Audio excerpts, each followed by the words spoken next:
will be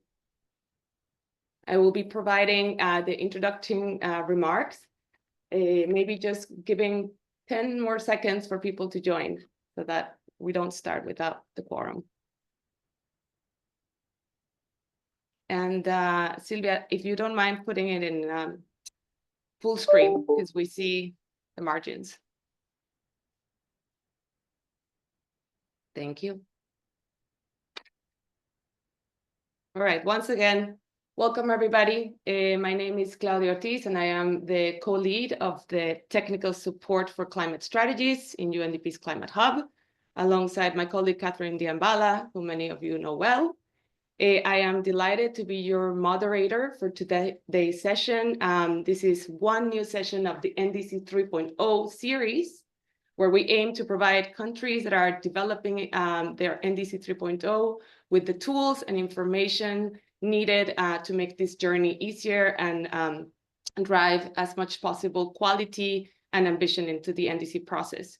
Before we dive in, I would like to just provide a few housekeeping reminders for everybody to get settled before we start. So first, the webinar is being recorded and it will be shared internally along with the material in the Climate Promise 2025 portal, where we have also shared material and recordings from previous sessions. As you can see, we have interpretation in French and Spanish. You can use the Zoom interpretation tool to switch to your preferred language between French, Spanish, and English. I would ask that everybody please keep their microphones muted during the presentations. We will have a question and answer section in the webinar where we welcome that you also unmute your microphones. In the meantime, if you would like to put your questions in the chat, please feel free to do so. And so now diving a little bit into the agenda, I'm actually very excited about this webinar. We've been working really hard alongside colleagues in the Nature4Climate Coalition. As you know, the Nature4Climate Coalition includes NGOs such as the Nature Conservancy and Conservation International. We have two superb speakers from both of these organizations with us today. UNDP, by the way, is also a member of this coalition, and this is because we collectively uphold the principle that harnessing nature in the NDC process is sorely needed and highly beneficial. Many of you know also we've been working for a year now with our colleagues in the Nature Hub. And so we are also using this opportunity to have the Nature Hub present on approaches, especially geospatial approaches that can also help define better quality into the nature-based solutions included in NDCs. And last but not least, I also want to say that we are honored to have the presence of Berioska Quispe from the Ministry of Environment of Peru, who has graciously agreed to provide with some lessons and challenges and best practices from the process in Peru. So as you can see in the agenda, we will start with opportunities for strengthening the inclusion of nature in NDCs with Kiryssa and Ximena from Nature4Climate. We will move to a dynamic exercise using Menti to talk about smart indicators. Then we have the lessons learned presentation from Peru. Then we'll move into our Nature Hub colleague, Enrique Paniagua, who's a policy expert, to talk about the geospatial analysis. And then we'll have Q&A. We will end this sort of section of the webinar at 10:15 EST so that we can allow for 15 minutes for the Ask Me Anything section that we include in all of these webinars. This is an internal UNDP session to talk about any issues, operational or technical, on the climate promise. And the last thing I want to say is that we have an upcoming webinar that is going to be deep dive on forest and Afolu. So you will see that this webinar may not be that much focused on these sectors, but we do have an upcoming webinar on that. And without further ado, I would like to give the floor now to Ximena and Kiryssa for the first presentation. Thank you so much, and take it away. Thank you so much, Claudia. As Claudia mentioned, my name is Kiryssa Kasprzyk. I work for Conservation International as the Climate Policy Director, and our work on NDCs, along with Ximena, we've been working on a guide for including nature in NDCs with the Nature4Climate Coalition, and excited to be here with you all today. Next slide. So to get started, want to level set around some concepts related to nature and NDCs. Within the Nature4Climate Coalition, we think of this as a threefold concept. The first is around including nature-based solutions within NDCs.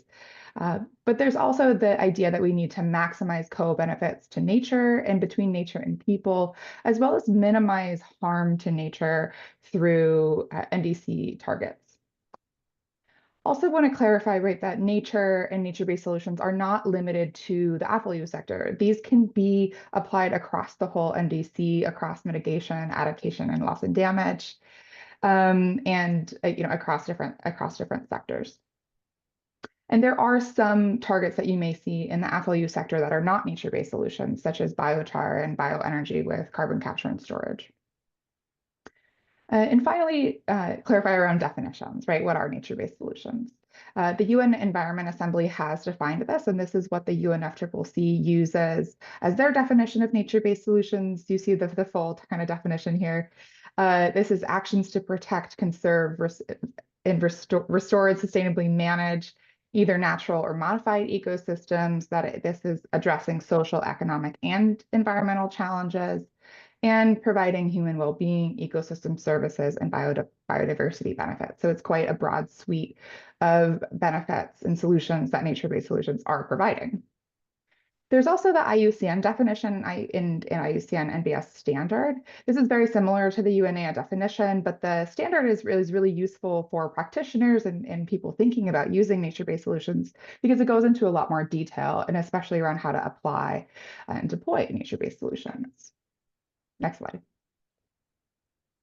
So why did we make a guide, or actually update our guide around including nature and NDCs? This is really a twofold answer here. The first is around the potential of nature-based solutions within addressing the climate challenge. And the second is what we see within NDCs.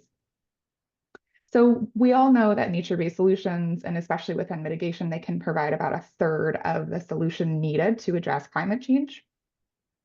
The IPCC models show that for the AFLU sector, that it actually needs to reach net zero faster than any other sector. This is by 2030 that net emissions need to be at net zero. But we're not seeing NDCs reflect this potential. Nature-based solutions can be deployed in all countries, but not all countries include nature in their NDCs.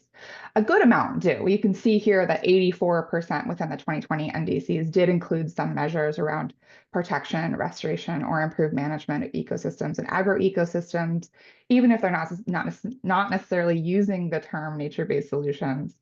But there's a lot of other solutions and ecosystems that have been left out of NDCs to date. And countries have recognized within the stocktake decision and some other decisions under the UNFCCC the importance of nature-based solutions and ecosystem-based adaptation, particularly around setting the target for reducing deforestation and degradation by 2030.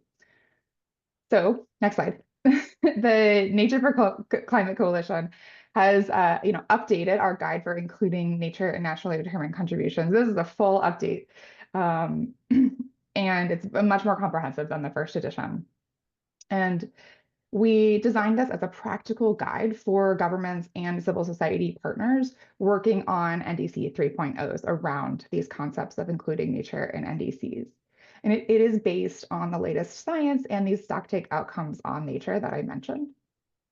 But most importantly, it's non-prescriptive, right? It recognizes that, the bottom-up nature of NDCs, and it recognizes that all countries have different entry points.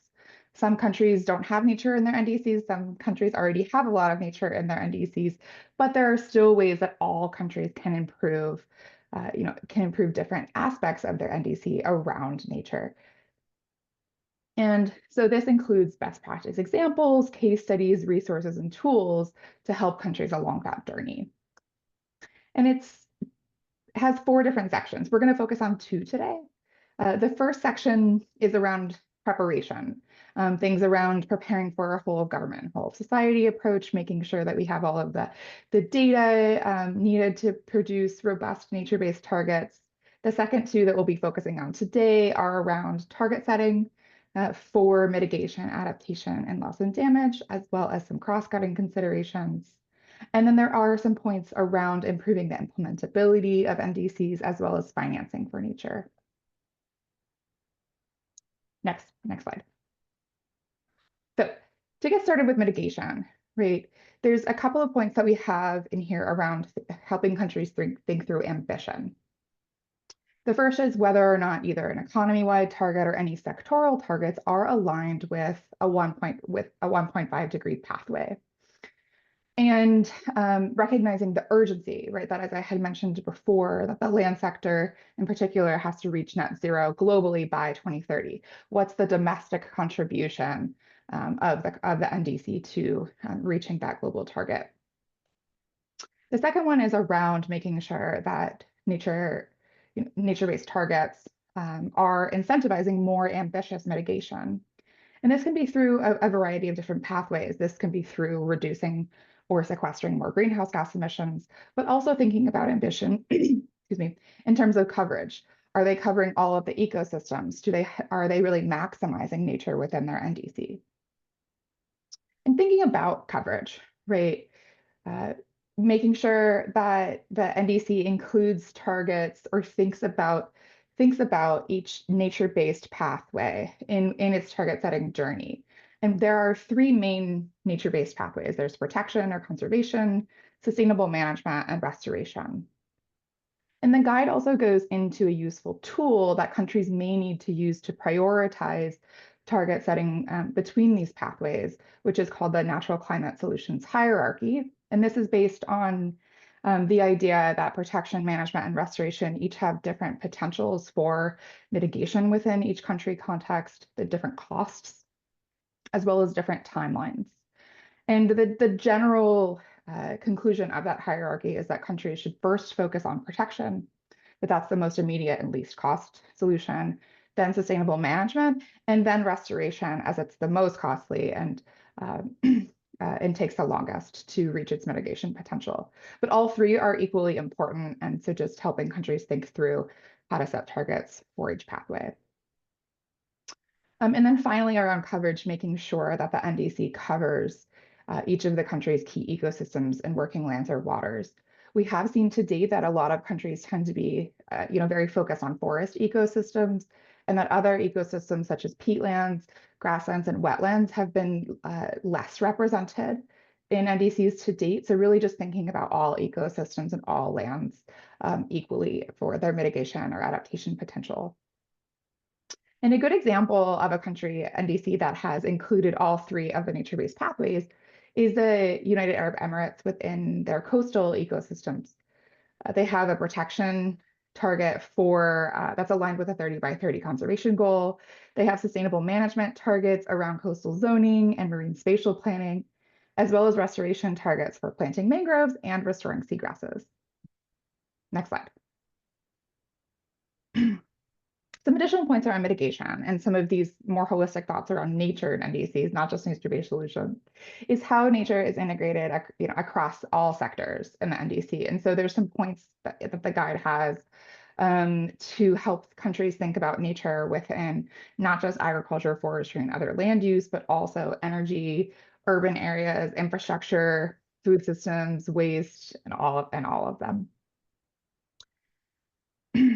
In particular, there's some points around making sure that any targets are avoiding impacts to ecosystems, and where possible, or where impacts are unavoidable, making sure to minimize or compensate for those harms. This is particularly relevant for the energy sector around siting of renewable energy sites, building of roads, in infrastructure, potentially like energy infrastructure that needs to be built, and making sure to minimize the harms to ecosystems there.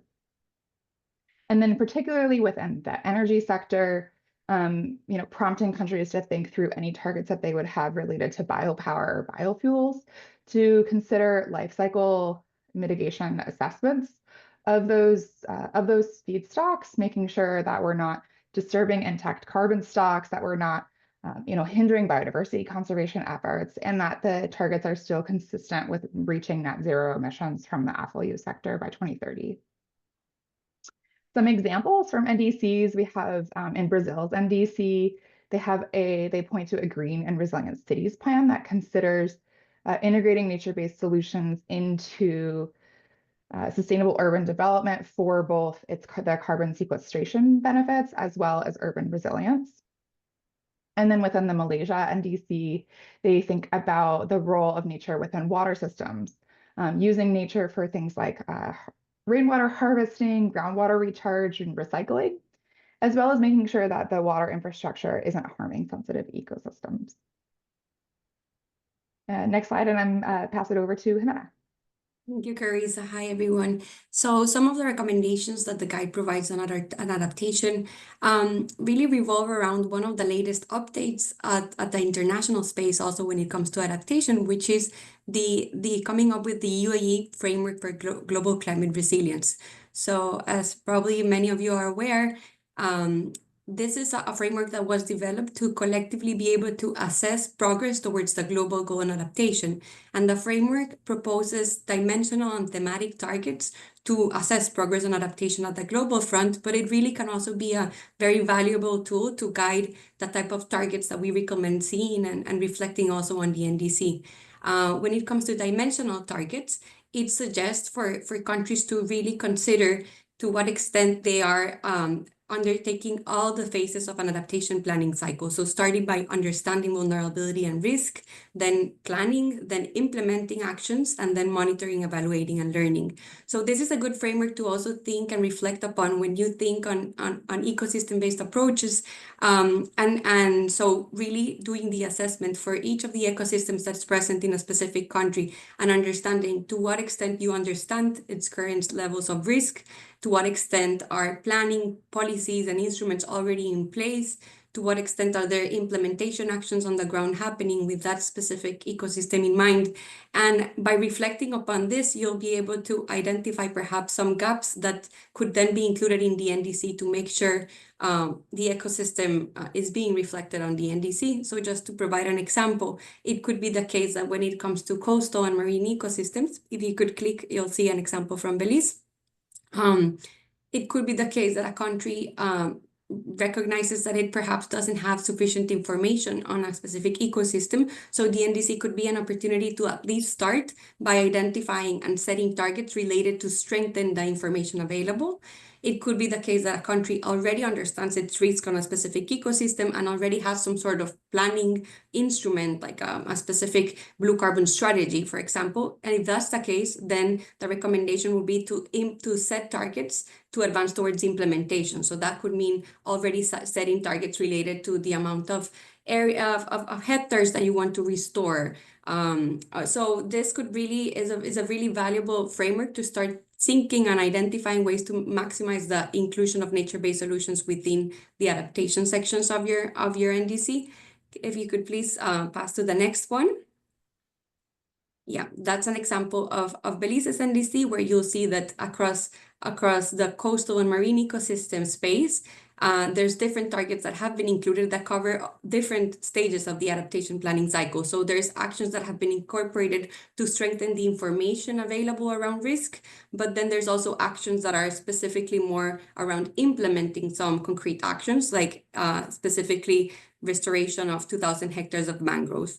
If we could please move to the next slide, the UAE framework for global climate resilience also proposes for countries to work across different thematic targets. And if you see, while there's a specific targets that focus on ecosystems, our guide's recommendation is that nature can really be included across all of these different themes. So if you could please click on the slide, you'll see that we've included examples from different countries.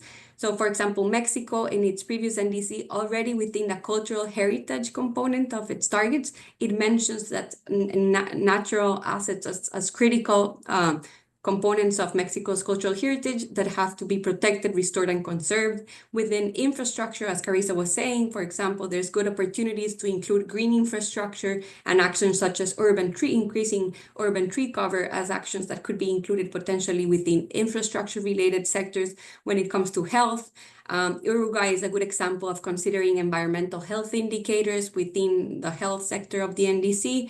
When it comes to livelihoods, Liberia's NDC provides a good example of considering the just transition from forest extractive models for local communities as part of considering livelihoods-related actions. When it comes to water, including nature-based solutions such as rain vegetation harvesting as a measure to promote water resource replenishment is a good example. And then when it comes to food, Guatemala's NDC provides a good example of including actions such as soil conservation, sustainable livestock practices as ways to incorporate nature within that space. So those are just examples to showcase that it's not just within the ecosystem-specific space that you could be thinking of nature-based solutions, but it's actually a cross-cutting approach could be undertaken across all sectors. Other considerations here is to make sure you're considering ecosystems that have been previously underrepresented. So we see that in the case of adaptation, particularly grasslands, peatlands, mountainous regions tend to not have that much of presence in past NDCs. So that's something that we would really encourage for countries to try to strengthen in this case. If you could pass to the next one. Oh, we had a challenge there with the formatting, but just in general, one other recommendation there is to consider interventions across different scales. So not necessarily actions have to be set, for example, at a specific subnational level and community level, but it also could, the NDC could also include actions at a scale of a seascape or landscape scale. And also just in general, considering locally led adaptation principles when you consider adaptation is something we recommend. So making sure local communities are included in the entire process of identifying actions and implementing them. If you could please move to the next slide, other considerations that our guide focuses on, and if you could click so that you can see the full picture, is to make sure you're considering both immediate and slow onset events. So not just thinking, for example, of something like extreme rainfall that could be something that the country might already be seeing with more frequency, but also considering slow onset events such as sea level rise when you're identifying potential actions to include, and also to consider the trade-offs between different adaptation actions to avoid maladaptation. So whenever you're assessing potential actions to include, make sure you're considering the trade-offs of implementing one versus the other is a good practice that we recommend. If you could please click, I think 3 more times there. Yes, there you go. We recommend in this, we'll share these slides, and there's a report that we developed that has different examples on nature-based solutions and the synergies and trade-offs on implementing different ones of them. This is an example of implementing best management practices around agriculture. And as you can see on the right, there's different, while some of these practices are really valuable for reducing flood or drought risks, they also pose different trade-offs that is important to consider when identifying which ones to prioritize. Next slide, please. Other considerations in the case of countries that are seeking to add loss and damage targets within the NDC, one of our guide's main recommendation is to make sure you're considering both integrating targets that maximize the use of nature-based solutions to prevent, minimize, and address loss and damage, but also considering developing targets to address the impacts of the climate change on specific ecosystems. So again, seeing ecosystems or seeing nature-based solutions as potential solutions, but also identifying ways to hopefully minimize harm on ecosystems. If you click one more time, we'll see an example of Myanmar that in the past NDC already mentioned the leveraging of nature-based solutions to minimize climate impacts, but also included a proposal to better assess the impacts of climate change on biodiversity and wildlife. So that's an example of those 2 different approaches we recommend. And then moving on to cross-cutting considerations that we recommend for all across mitigation, adaptation, and loss and damage. If you could please move to the next slide.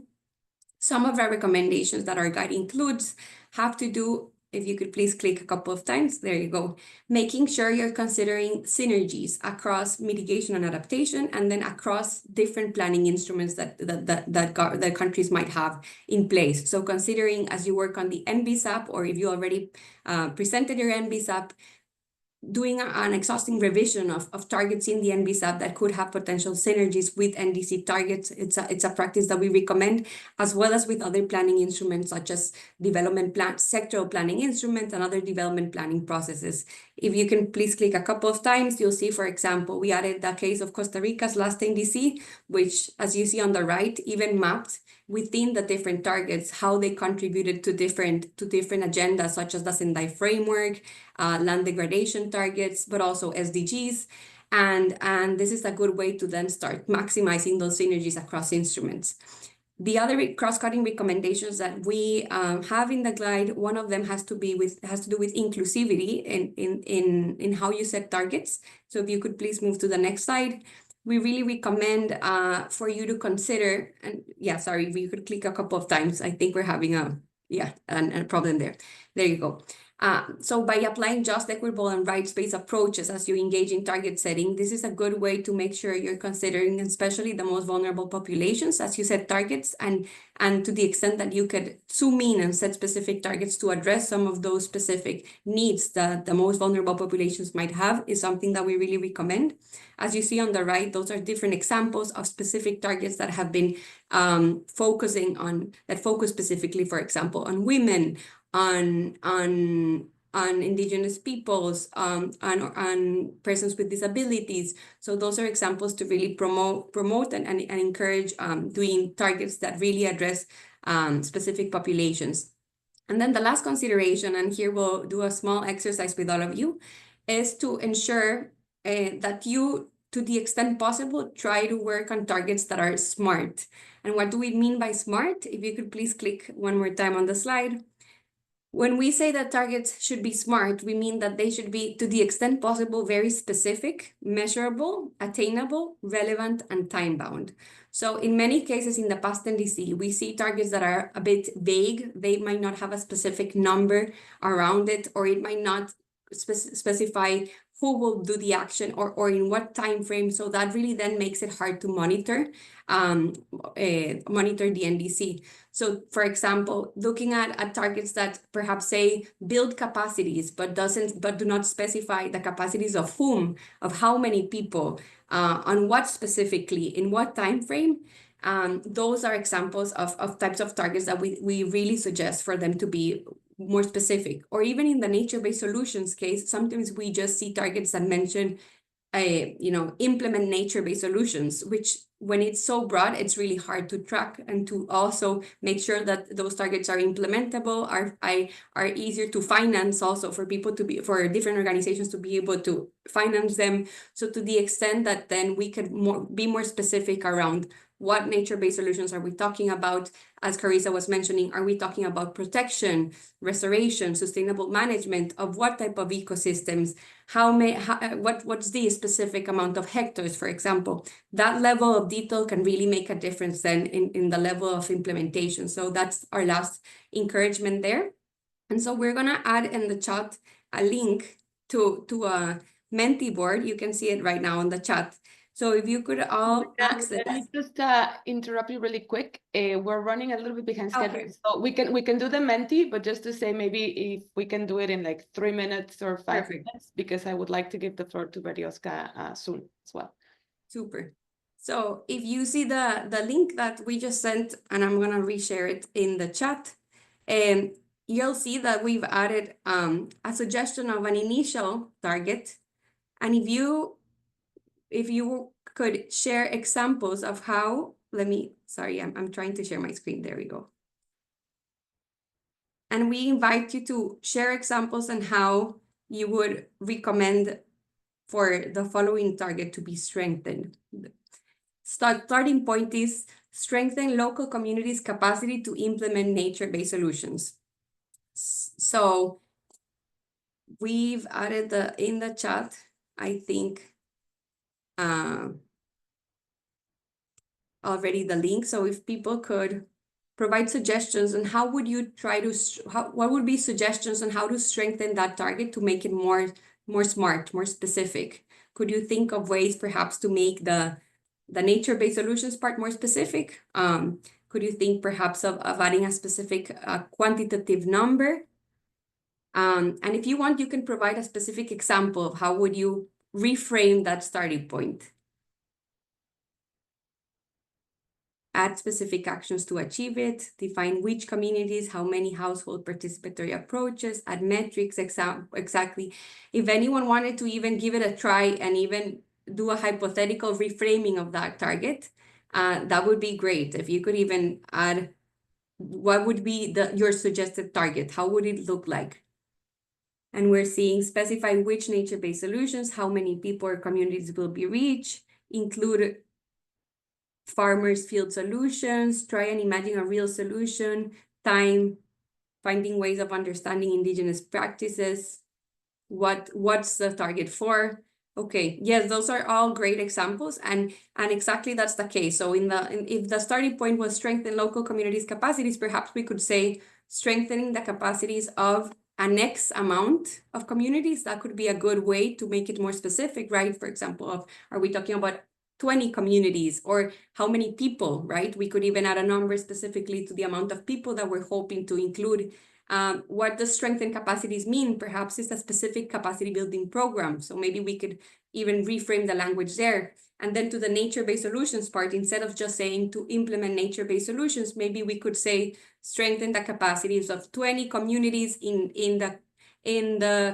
of 20 coastal communities in Belize to be better equipped to implement restoration actions around mangroves, for example. So those are ways to make it more specific.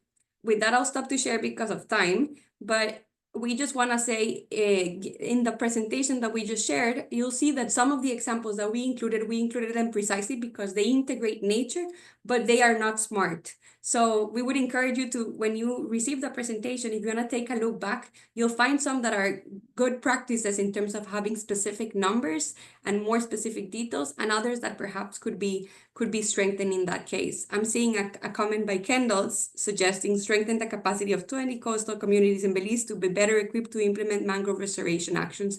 That's a good way to start putting a number into it. So with that, if you could all share the screen again one more time, the presentation, we'll just end by saying that we encourage you to check the guide, our guide. We'll add our last slide includes a QR code where you can access the guide, but also we're gonna send a link with a summary of key considerations that were included in this presentation today. And also we're leaving our contact information, and Nature4Climate has numerous experts that can really support your efforts in trying to strengthen nature in NDC. So we'd be happy to also to offer support in case anyone might want to receive some technical advice related to any of the points we mentioned in this presentation. So thank you all, and thank you. Thank you so much, Ximena and Kiryssa. And by the way, you're not going anywhere because we have a Q&A, and I hope that you stick around for that. Sorry, Silvia, before we put Enrique's presentation, we're going to give now the floor to Kasprzyk. She's the General Director for Climate Change and the Certification in the Ministry of Environment of Peru. So we have to give control of the screen, I believe, to Sofia. So Sofia, if you're with us, please feel free to share the screen. Berioska, bienvenida. Everybody, please make sure that you look at your Zoom interpretation button. Berioska will be providing her presentation in Spanish. So if you do not understand Spanish, please, this is the time to switch your interpretation so that you can listen in English or French. And with that, Berioska, bienvenida. Muchísimas gracias por estar aquí con nosotros. No sé si puedas ya escucharnos y prender tu cámara, ya te vimos. Gracias, Berioska, te voy a ceder la palabra y tienes alrededor de 8 a 10 minutos, por favor. Muchas gracias. Muy buen día, muchas gracias. Perdón porque tenga que hablar en español. Espero que puedan verme y oírme bien. Yo me encuentro en una comunidad ahora, en la selva, pero no podía perderme la oportunidad de poder compartirles la experiencia de Perú, ¿no? Entonces vamos a ver cómo en Perú estamos haciendo este alineamiento entre las agendas de cambio climático y de biodiversidad en el contexto de las NDC y las NBSAP. También muchísimas gracias a Kiryssa y Nature4Climate por la exposición anterior. De hecho, nos va a servir también para robustecer y profundizar el trabajo que ya estamos haciendo. Siguiente, por favor.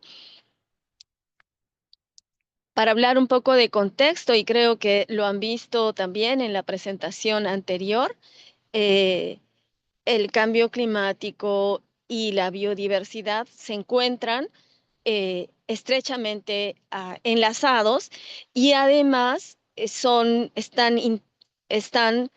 sobre todo el cambio climático afecta a la biodiversidad, pero también es una parte de la solución para seguir manteniendo los ecosistemas resilientes, saludables y que nos ayudan con la mitigación al cambio climático. Tenemos todos un enorme potencial de acción para que se pueda unir de manera transversal e interconectada estas dos convenciones y, ¿por qué no?, también la de desertificación. En Perú y creo que en todo el mundo, contar con ecosistemas que estén saludables es fundamental para seguir mitigando el cambio climático, porque sin los bosques, sin estos sumideros naturales, no podríamos tener la suficiente acción climática. Tenemos ya todos este marco de las 3 convenciones, pero están siendo amenazadas también por cambio climático. Y por eso es importante seguir cuantificando también los daños y pérdidas que ocasiona el cambio climático en los diferentes ecosistemas. Por ejemplo, ya estamos cerca a un punto de no retorno en la Amazonía y también en las zonas de nevados, en el caso de Perú, ¿no? Entonces, tener una comprensión clara de los riesgos y vulnerabilidades actuales y futuros que estén relacionados con el clima y la biodiversidad puede ayudarnos a orientar e identificar, ¿no?, acciones conjuntas que nos apoyen con ambos objetivos. Siguiente, por favor. En América Latina y el Caribe, principalmente, estamos sufriendo escenarios de calentamiento y sequía que no habíamos visto antes. Están cambiando las capas freáticas y también modificando los diferentes patrones climáticos. Por ejemplo, como les contaba, yo ahorita estoy en una provincia, en Iquitos, pero aquí tienen problemas con la producción del aguaje, ¿no? El nivel de calor que antes tenían ya no es el mismo y a veces el fruto del aguaje se cae del árbol sin haber madurado completamente. Entonces, no tener fruto del aguaje significa también pérdida de trabajo para muchas poblaciones y comunidades que dependen de la extracción del aguaje y de los eco y bionegocios que les puede proveer el aguaje, ¿no? Hay una afectación de los ecosistemas productivos y a su vez esta afectación genera más emisiones de gases de efecto invernadero, ¿no? Siguiente, por favor. Justo tenía la foto del aguaje en la presentación. En cuanto a marcos políticos, ya lo hemos visto también en la anterior presentación, tenemos el Acuerdo de París y el Marco Global de Biodiversidad. Y en el caso ya específico del país, en Perú ya tenemos un Plan Nacional de Adaptación, hemos enviado la contribución nacionalmente determinada, la 2.0, ahora estamos en el proceso de actualización y de envío de la 3.0. Y el año pasado hemos aprobado la Estrategia Nacional de Diversidad Biológica, que es el instrumento que corresponde a la NBCs. Y a su vez, el año pasado también hemos aprobado la Estrategia Nacional de Cambio Climático al 2050, que corresponde a la Long Term Strategy que solicita el Acuerdo de París. Entonces, hay una agenda pendiente también, ¿no? Pese a que hay avances, sí tenemos una agenda pendiente en la cual podamos estar seguros que las acciones de mitigación y adaptación no perjudiquen a la biodiversidad ni afecten negativamente a las comunidades locales. Asimismo, asegurar que las acciones en biodiversidad consideren los impactos climáticos actuales y futuros en los ecosistemas, en la biodiversidad, y que de esta manera nos ayuden a potenciar y catalizar los co-beneficios de adaptación y mitigación. Es importante que existan los instrumentos de política necesarios para el cambio climático y la biodiversidad y que se encuentren las sinergias que nos permitan reducir la cantidad de objetivos que estén superpuestos, evitar duplicidad innecesaria y esfuerzos también de trabajo doble. Y aprovechar, ¿no?, que son instrumentos que tienen esta visión de progresividad y de ser más ambiciosos para que con el tiempo, con las revisiones continuas y en las evaluaciones se pueda encontrar el punto de equilibrio en el cual ambas agendas puedan coincidir. Siguiente, por favor. Entonces nosotros hemos tratado de verificar primero, ¿no?, en términos, por ejemplo, de la evaluación, ¿no? En términos de la evaluación, sabemos que existen actores comunes para ambos procesos y también que entre los actores tenemos alta participación y del trabajo de los pueblos indígenas. Entonces, un punto, digamos, que en el cual pueden confluir se encuentra en el nivel de las evaluaciones, tanto de las emisiones de gases de efecto invernadero como en la evaluación de la biodiversidad y la evaluación de los ecosistemas. El otro punto de encuentro está en el establecimiento de los objetivos, ¿no? Porque existen co-beneficios en el establecimiento de los objetivos, tanto de adaptación como mitigación, y en las diferentes acciones que se colocan dentro de las NDCs como biodiversidad. Y los objetivos y prioridades de ambos instrumentos contribuyen al logro de los objetivos de desarrollo sostenible. El otro punto de encuentro es la identificación de otras estrategias, políticas y actividades que se pueden hacer en conjunto de manera que no aumente la vulnerabilidad de los ecosistemas y que las políticas de biodiversidad puedan ser más resilientes. El último punto en el cual también pueden coincidir es en el tema de financiamiento e implementación. Y ahí, por ejemplo, nosotros sugerimos priorizar y agrupar el recurso financiero para las acciones que abordan todos los elementos en conjunto. Ya estoy casi al final, Montserrat. Siguiente, por favor.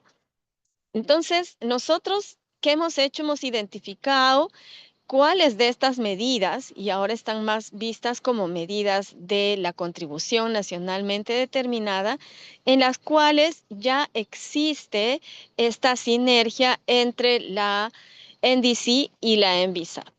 Empecemos, no voy a dar toda la lista, están allí las casi... Son 10 medidas en las que podemos encontrar la sinergia, pero sí voy a dar solamente algunos ejemplos, ¿no? El primero que ustedes pueden ver es el que se llama Asegurando el futuro de las áreas naturales protegidas, que son patrimonio del Perú. En este objetivo lo que buscamos es seguir conservando nuestras áreas naturales protegidas porque sabemos que tienen un rol en la mitigación del cambio climático.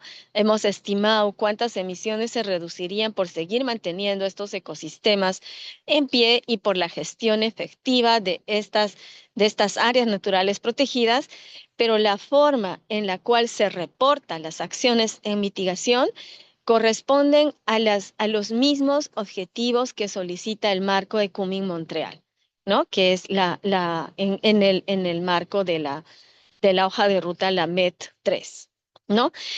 Pasa lo mismo con la gestión efectiva de las áreas de conservación regional. Otro elemento que podemos tener es en la conservación y gestión sostenible de las turberas amazónicas. De hecho, esta es una medida que es implementada por el punto focal de biodiversidad en el Perú. y nosotros desde Cambio Climático lo que hacemos es el seguimiento, porque la gestión, la conservación y la gestión sostenible de las turberas amazónicas, como les decía, los aguajales, que es donde me encuentro ahora, es también tienen un rol en la mitigación del cambio climático. Las turberas amazónicas tienen la mayor cantidad de carbono de suelo en el mundo y además son altamente vulnerables por lo que ya les había contado del fruto del aguaje, del cual dependen muchas comunidades nativas y comunidades locales, ¿no? Y así podría empezar a dar toda la lista de cuáles son las sinergias en estas 10 medidas que ustedes están viendo en pantalla, ¿no? Muchas están relacionadas ya sea a la conservación de los ecosistemas, a la gestión sostenible de los recursos naturales o al incremento de, digamos, de las reservas, de los ecosistemas o de las reservas forestales también. Siguiente, por favor. Berioska, sí te pido que finalicemos en un minutito porque necesitamos pasar a la siguiente parte de la agenda. Gracias. Sí, sí, solamente como un wrap-up, ¿no? En el Perú, tanto la Política Nacional, Estrategia Nacional de Cambio Climático 2050, que como les comentaba, es el TIES que solicita el Acuerdo de París, y la NBCF, que es la Estrategia Nacional de Diversidad Biológica, han sido aprobadas por la actual gestión del Ministerio del Ambiente el año pasado y ambas ya estamos buscando esa integración para maximizar los recursos, evitar doble esfuerzo y generar impactos de largo plazo. Hay servicios en ambas estrategias que reconocen al cambio climático como uno de los principales impulsores de la degradación de los ecosistemas y además buscamos que la implementación sea transversal. Y un pequeño, vamos a decirle, publicherry, la siguiente semana, el 4 de marzo, que es como una semana después del día de hoy que nos estamos encontrando, vamos a tener este conversatorio sobre cambio climático y biodiversidad y cómo estas dos estrategias, la de cambio climático y la NBSAP, se están implementando de manera integrada. Muchísimas gracias por el espacio y por el esfuerzo, por el tiempo, pese a que estaba en la selva, creo que se escuchó bien. Muchas gracias. Se escuchó perfectamente y como decimos, esto fue oro molido, como decimos en México. Thank you very much. I think it was incredibly valuable to see the experience in Peru. I will probably ask that we can translate the presentation to English and send it as part of the documents of the webinar. And we really appreciate that you joined from the field. The sound was excellent. Thank you very much. We're running a little bit late, but I do want to give the floor now to Enrique Paniagua from the Nature Hub. He will run us through the geospatial approaches that UNDP actually has available to ground more nature-based solutions into the NDCs. And Enrique, you have exactly 10 minutes so that we can allow time for Q&A. Berioska, also, if you can, please stay with us because I believe some of the questions might be for Peru, hopefully. So thank you, Enrique, over to you. Thank you, Claudia, and hi to everyone. Thank you for the invitation, and I hope that the information that I share is valuable for you. So I'm going to present on how integrated spatial data can support the creation of nature-positive NDCs. Next slide, please.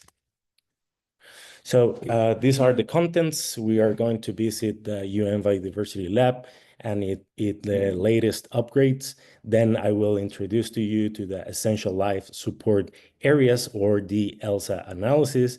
And I will also share some information on the geospatial dossiers that we create to help countries integrate spatial data into their policies. Next slide, please. So this is the UN Biodiversity Lab. If you haven't visited, please scan the QR here and visit it. It is a massive repository of geospatial information. There are more than 700 global data layers here. And these data sets are selected by our expert team through a rigorous evaluation process for digital public good. And this can help countries access information on biodiversity, key ecosystem services, carbon density, land use, disaster risk management, and so on and so forth. Next slide, please. So within the UN Biodiversity Lab, we have curated collections, and this includes climate change and restoration collections. These are collections of data sets that are valuable for these different topics. So if you click into the nature-based solutions for climate change, next slide, please, you will see different questions here on climate change. So for example, where could sustainable management forest conserve carbon stocks? And then if you click on that questions, you will have a map reflecting the information that is valuable to address that questions. And the same with all the other questions related to climate change. You will directly access this geospatial information. Next slide, please. Then we are working on improving the UN Biodiversity Lab to support the Global Biodiversity Framework. And why is this important for the NDCs? Because Target 8 of the GBF is on climate change. So through this process of improvement, we want the users to access the spatial data for the GBF, including Target 8 on climate change. Countries can create the unique UNBL workspace to support national monitoring systems. They can create customized national maps. They can view and calculate the headline indicators. So the GBF has headline indicators, and Target 8 indicators on climate change are, for example, the number of countries with agreed policies to minimize the impact of climate change, the total climate regulation services provided by ecosystems and ecosystem type, and so on and so forth. So we want people to be able to view and calculate these indicators in the UN Biodiversity Lab. In the next few months, people will be able to also develop a prioritized spatial plan based on the ELSA tool that I will introduce later. So let's say this would be like a first iteration of an ELSA analysis, and then people should be able to connect to other national reporting tools, everything from UNBL. Next slide, please. So that was the first tool, the UNBL. This is the second one, the maps of essential life support areas. What are these ELSA maps? These are maps to that map where you can restore, manage, and conserve nature for different purposes, including climate change. Next slide, please. So the concept of ELSA is that we are taking a lot of indicators and geospatial information on biodiversity, climate change, human well-being, and mixing everything together into a single map that is going to tell you where to protect, manage, restore, and conduct urban greening actions at country level, or it could be regional as well. Next slide. So this is the methodology that we have put together. It starts from identifying the policy priorities, and then we move into identifying key data information at national level. Then we co-create the action maps with the authorities, and then we mainstream the project results throughout different policies. Next slide, please. And when I mentioned that the initial step is identifying policies or priority policies, this is key in the analysis. Why? Because the idea is that the maps really reflect the target priorities on these policy documents, right? This is an example from Dominican Republic. You can see to the left the different policy documents that have been prioritized for the country. Then you see what are the priority policy targets within those documents. And then to the right, you can see the planning features or the data layers that speak to each of these targets, right? So at the end, the map that you get is really reflecting the policy priorities of the country. You can see here that the second document is the national determined contribution of DR, right? So next slide, please. And this is how an ELSA map looks like. You can see this is from South Africa. South Africa is very advanced in geospatial analysis. And even in a country that is so advanced, ELSA can add value. We developed this with the South African Institute of Biodiversity. So this is very detailed. The scale is really good and is telling the country where to protect. And you can also tweak this a little bit, right? So South Africa decided to tweak the analysis to reflect protect, avoid loss, reduce pressures, restore, and urban adapt. So the tool is very flexible and can reflect the priorities of the country. Next slide, please. We have conducted this analysis in 13 countries already, and there are more to come, hopefully. Next slide, please. And these are some examples of very specific analysis. I mentioned that ELSA is very flexible, and this is a good example as well. We ran an analysis on climate change adaptation for Costa Rica that is reflecting the most important areas to protect, restore, and manage to achieve these climate adaptation goals. Ensure ecosystem services for human well-being, promote ecosystem adaptation to climate change, and reduce human vulnerability to climate events. Then we also have the example of a regional analysis in Colombia. This is the central region in Colombia and is reflecting priorities for water security. So we can play around with this tool and adapt it according to the focus and the regional interest of the authorities. Next slide, please. And this is Restoring Hope. Restoring Hope is a spin-off of ELSA, and it has maps on ecosystem restoration. We know that restoration is important on NDCs and NAPs as well.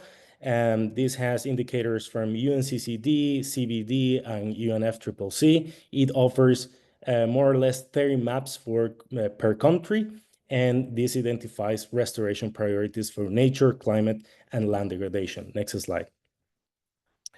These are some of the analysis that we have for Restoring Hope. We map the degraded areas. We also map what is the biome transition under climate change. And this is super interesting. I haven't seen this before anywhere, and is how the different ecosystems will behave under climate change, how they will transfer from one ecosystem to another. We also offer that information and an index of vulnerability of human settlements, et cetera, et cetera. Next slide, please.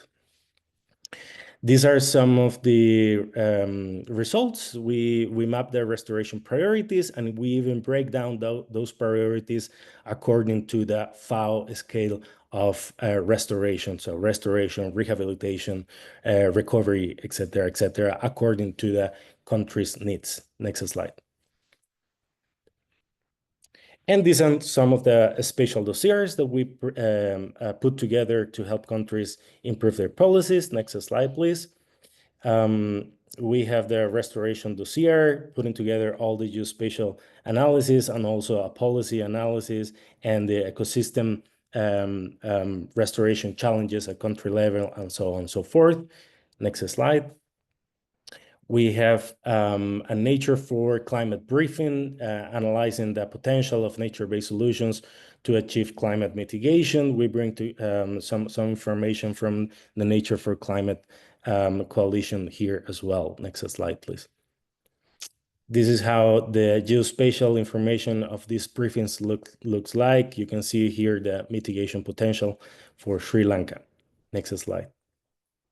And then we can also offer, detailed analysis of the extent to which nature features in the current NDC and suggestions on how to improve it. Next slide. Last but not least, we also have this Nature4Climate Action kit, which basically summarizes the key tools available to assess nature-climate nexus. And this combines information from many sources, not only UNDP. So this is also available. Next slide. This is it. Thank you. Thank you so much, Enrique. And by the way, colleagues, as many of you know, for some of the Climate Promise work plans, actually, we have been able to tap into the expertise of Enrique, Jamie, Leah, and Chrissy, and others in the Nature Hub for different solutions such as this one. So if in the course of your journey for NDC and inclusion of MBS, you would like to have some of these approaches, and learn more about it, the Nature Hub team is definitely available for that. Yeah, you can just contact Enrique as you see here. I will now give the floor to Monse, who's going to be our moderator for the Q&A. Monse is a regional technical advisor for the Latin America region. And we have until 10:15 EST so that we can move to the internal session. So some 15, maybe 10:15, 10:17, we will have to close. I do see a couple of questions in the chat, Monse. I don't know if you would like to start with that. Yes. So opening up to the question and answer discussion, please feel free to raise your hands. And we're seeing a couple of questions, particularly one that I think is directed to Enrique. So Enrique, from KPMG, Carlton asked, how could the ELSA tool and Insight for Governments help the private sector in their contributions to NVSAP targets? Thank you. Well, I think that the ELSA maps are available for everyone, right? Anyone can look into this, and especially for companies, they may be able to look into the maps and see if any land that they have is of key importance for restoration or protection, and take action to support the MBSAP implementation or the NDC implementation as well. So I think it's more strategic and analysis that they can run from a geospatial point of view. Thank you very much. Thanks so much, Enrique, and thank you, Carlin, for your question. Any other ones, please feel free to raise your hands or include them directly in the chat box as well.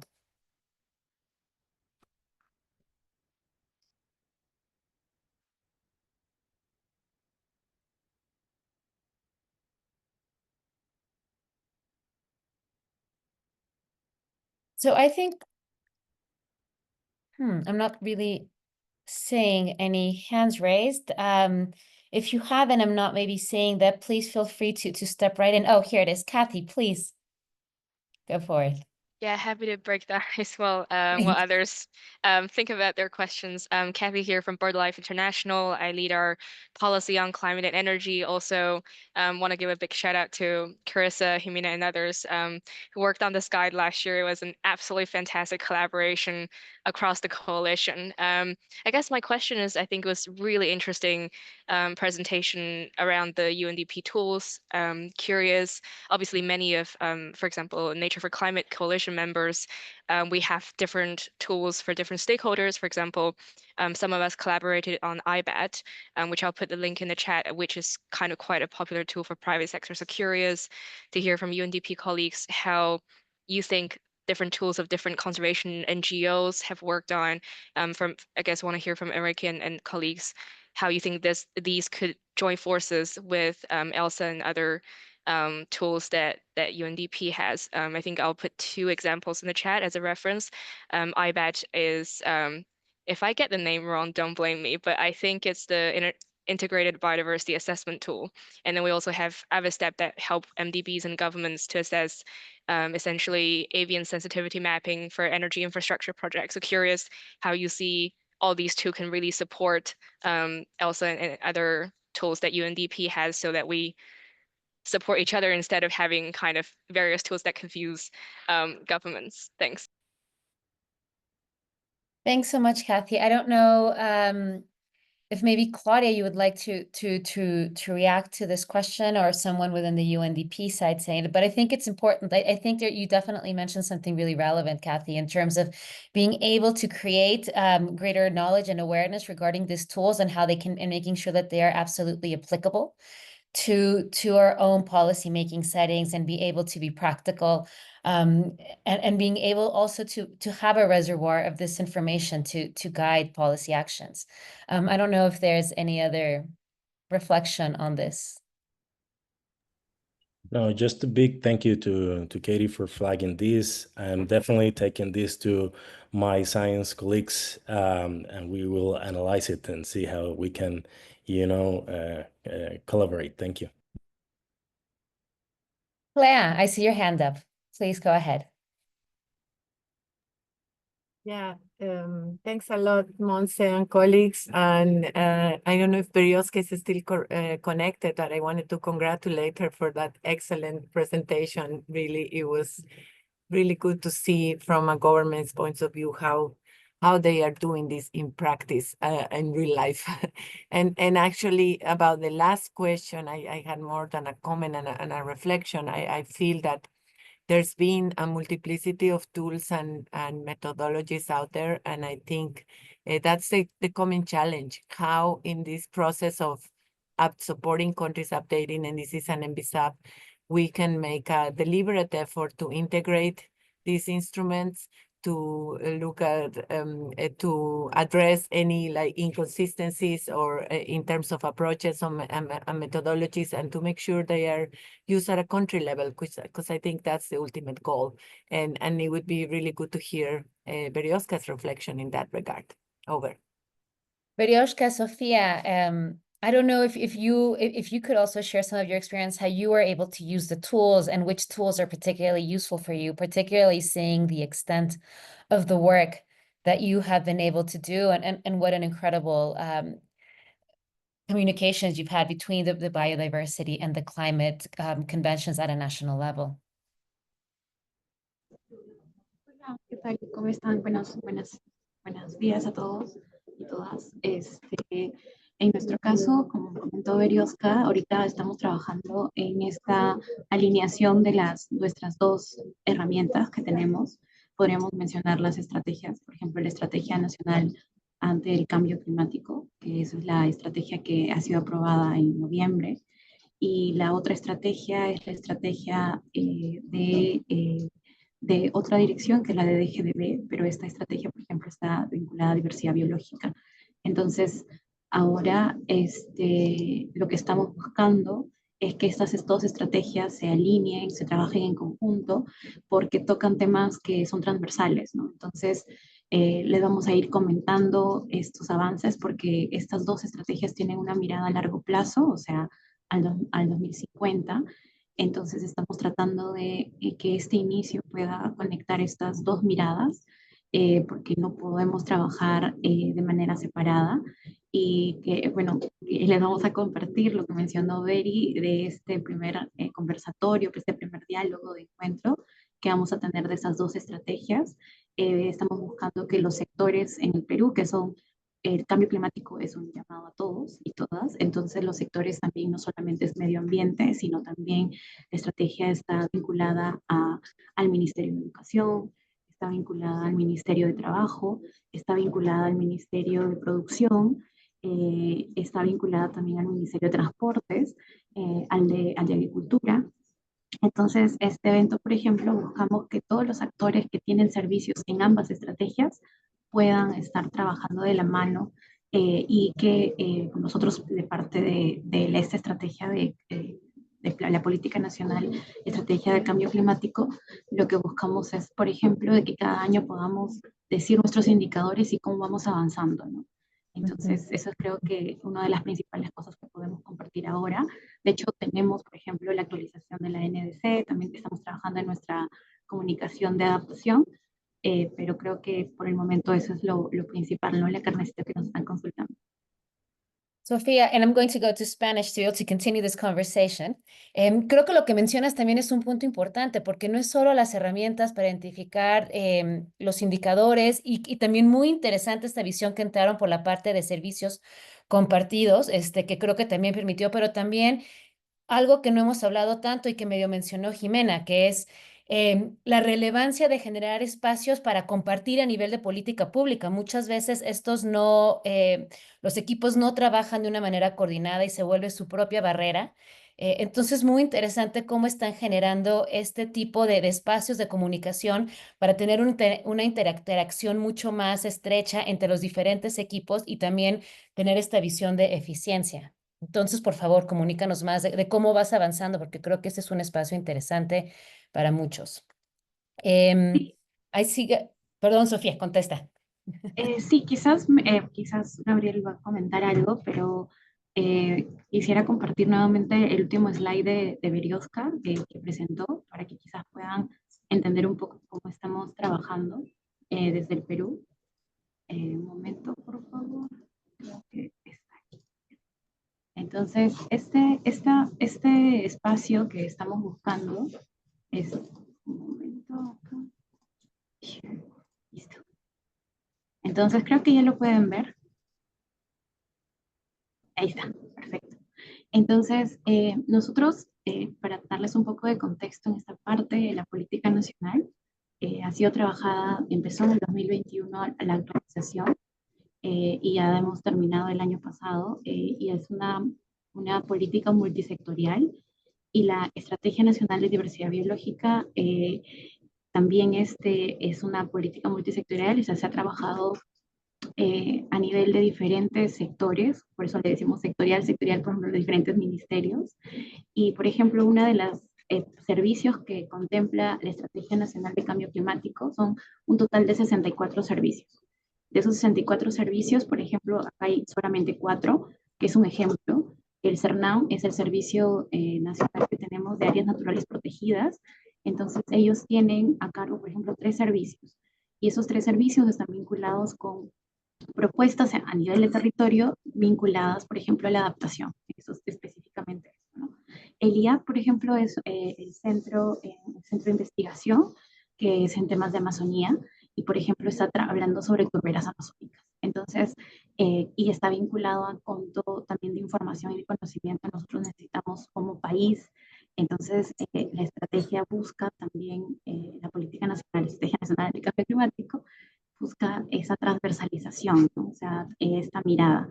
Y así podemos tener en cuenta otros servicios más. Hemos elegido estos porque creo que son los más representativos.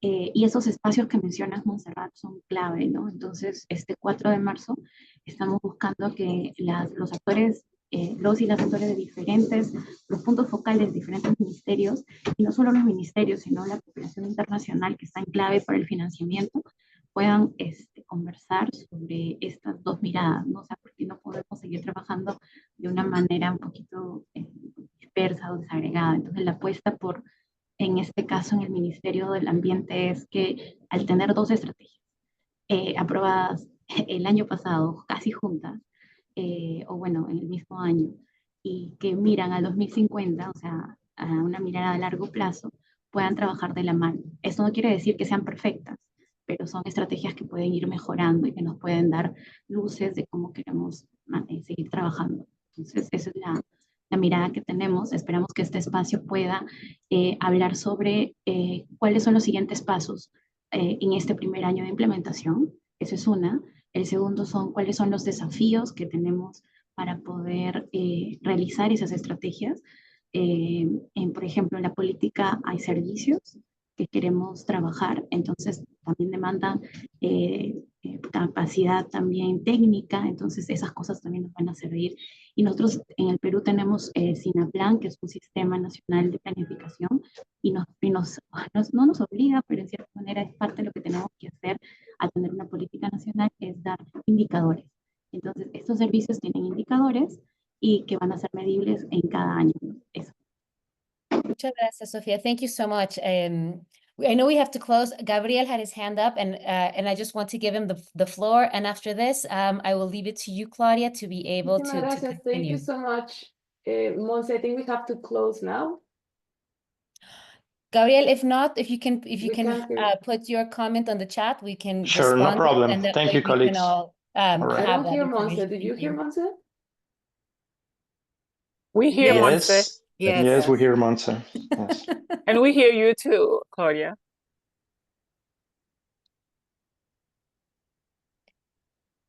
So Yes, I don't hear Monse because I was in the translation. Sorry. We do have to close now because we do need to move to our internal session now. Just really quickly, I want to thank all of the speakers, everybody in the climate and nature hubs that supported the realization of this webinar. Thank you so much for Nature4Climate Coalition for being here and for inviting also members of the coalition as well. And big thanks to Peru, to Sofia and Berioska for their presentation. We will be sharing the material. And with that, I think I invite everybody who is not part of the UNDP family to please exit the webinar. We're going to have an internal Q&A on the climate promise, and I'll give the floor to Kathy and Kalyan. Thank you so much, everybody. Thank you, Claudia. We'll just give it a couple of minutes, so give people time to exit the call. UNDP colleagues, please stay on.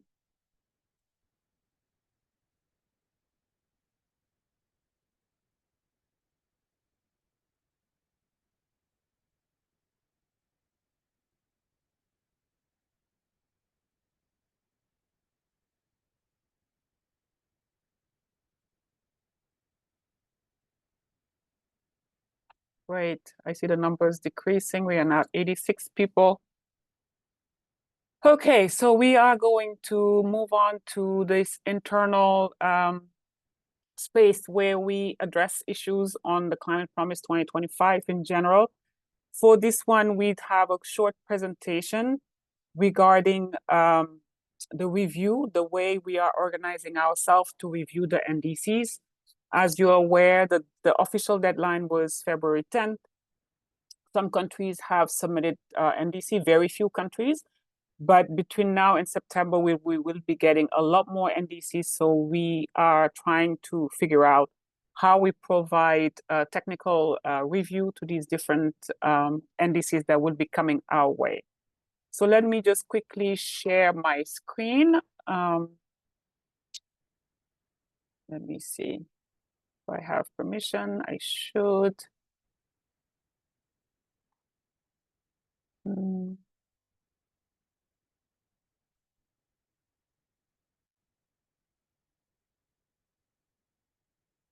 right.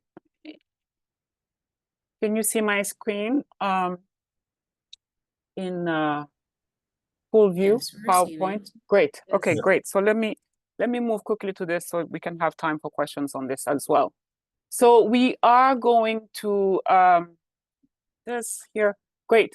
So there are going to be 3 steps to reviewing the NDCs that UNDP is supporting.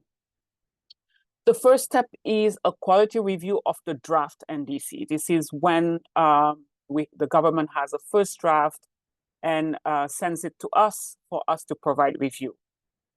We will also have a quick assessment of NDCs that are submitted and also a comprehensive assessment of NDCs that are submitted. This is very similar to what we did in the last revision cycle, but for those who are not familiar, we just wanted to refresh your memory, and then we have improved a bit our process.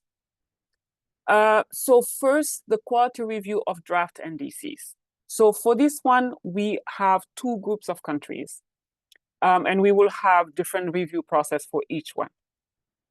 The first group of countries are the G20 countries plus 15 countries. So we call them loosely, internally, the G35, and these are countries that the Secretary General has identified as countries whose NDC will have a greater impact on the overall goal of the Paris Agreement to reduce global warming by 1.5 degrees. So we really want to give a lot of time and focus for these G35 countries.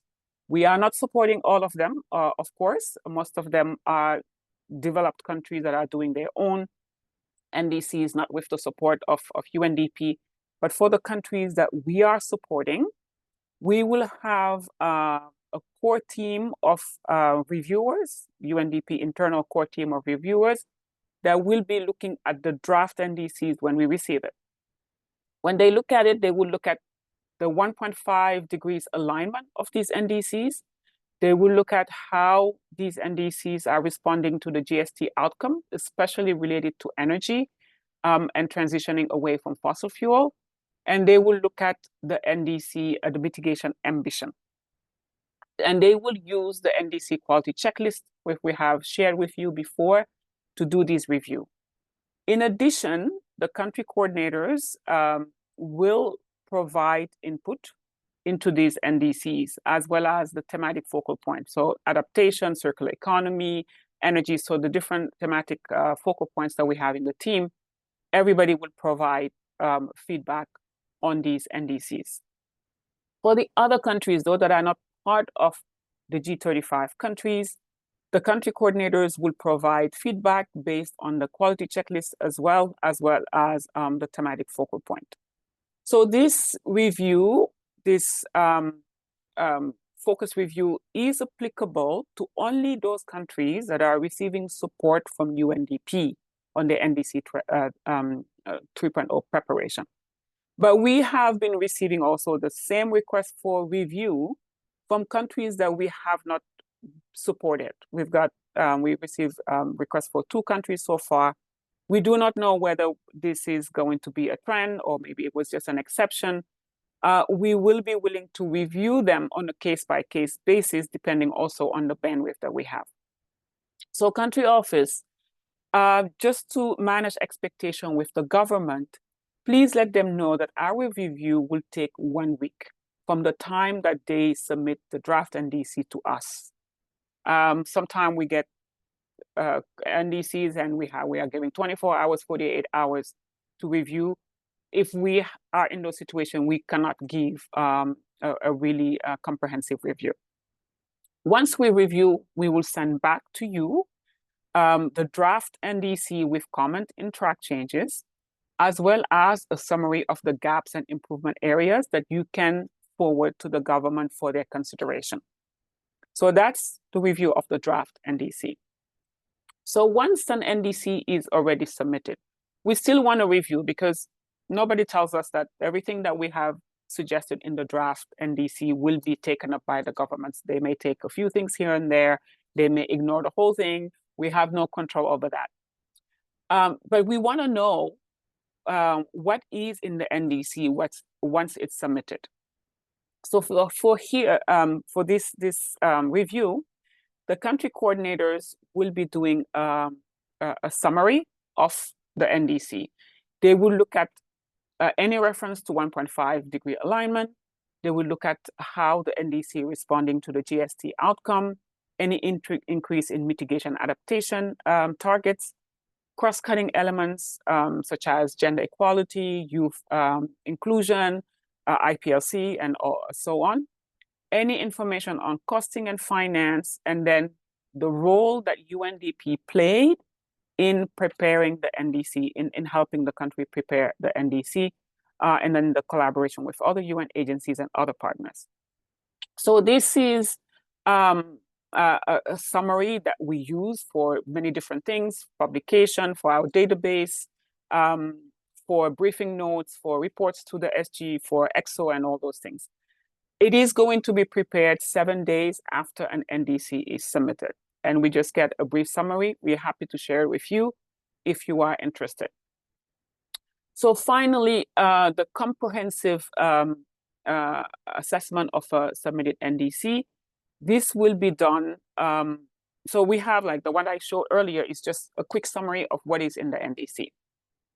But we will also do a comprehensive analysis of the NDC using the NDC quality checklist. And we have a database where all the countries that we have supported, the review of all those countries will be in this database. We also use it for PowerPoint presentation, briefing notes, and all that, but it gives us the idea, an exhaustive database of what has been UNDP's impact for the Climate Promise 2025. So this will be done by the core review team. We will have English speakers, French speakers, Spanish, Russian, so we can review NDCs that are submitted in those 4 languages. If there is another language, I know we're not covering Portuguese for now, but we will try to cover as many languages as we can. This will be done 3 to 5 days after an NDC is submitted and assigned to a reviewer, and the database is going to be the output. Again, this is more an internal database for UNDP to be able to collect information, draw information for different use. This is just a refresher. The NDC quality assurance checklist has been sent to you. It is the English version is available. We are going to translate it in French, Spanish, Russian, and Portuguese. Again, this is the first webinar series, the first session. We talked about this quality review. Please be familiar with it. Share it with the government, share it with the consultants that are working on the NDC, so that when we do the review and we provide feedback, there is no surprise. They know what we are providing feedback against. And they can take those different elements of the quality checklist into consideration when they do their own work. So that's that. I'm going to stop here and then see if there are questions on this or anything else related to the Climate Promise 2025. Did I stop sharing? I cannot see anybody.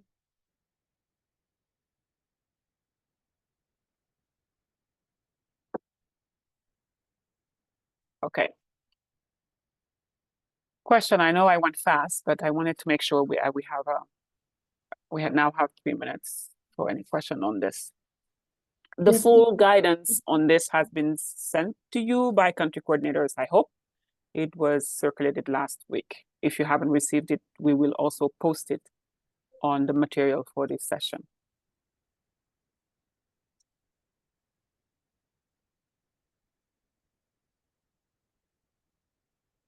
No question? It was very clear. It was clear, but one question: the government have to apply, or this triggering? We have to inform the government about this opportunity, and it's up to them to apply. So there will be formal request from the government. How it will be organized? Yeah, so you should already tell the government that we want to review those NDCs. We want to provide feedback. This is work that we are supporting. We would like to provide feedback. So you should tell them that this opportunity exists. There is no formal application. You should just let them know that this is part of the UNDP support. If they want to take advantage of it, once they have the draft, they send it to you and you send it to us. You send it to your country coordinators, and then we have a whole process internally on how we assign these NDCs. But it's not something very formal. We know that some government may not want us to review, which is also fine. It's their right. In those cases, we will not review. But please let them know that this is an opportunity that we are offering to improve on the draft NDC. But for the submitted NDC, we will review all of them without the government asking, because that's what we want to do for the NDC we supported.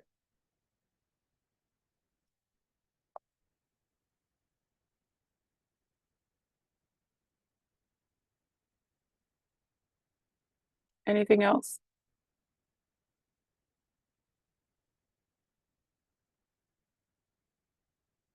If not, I think we can wrap up. It's 10:30 New York time here.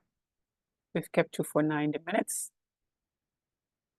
I want to thank Claudia, Montse, Enrique, everyone who has organize this this webinar, Sylvia and the whole team. Thanks so much for taking the reign on this session and putting together such an amazing panel. Colleagues, if you have any question at any time regarding the Climate Promise 2025, please reach out. We are here to support you. We will reconnect in 2 weeks' time, and we will send, as usual, a concept note for the next session, and send again an invite with all materials. Thank you so much. You all have a good day. Thank you. Thank you. Thank you. Bye. Gracias, Valeria.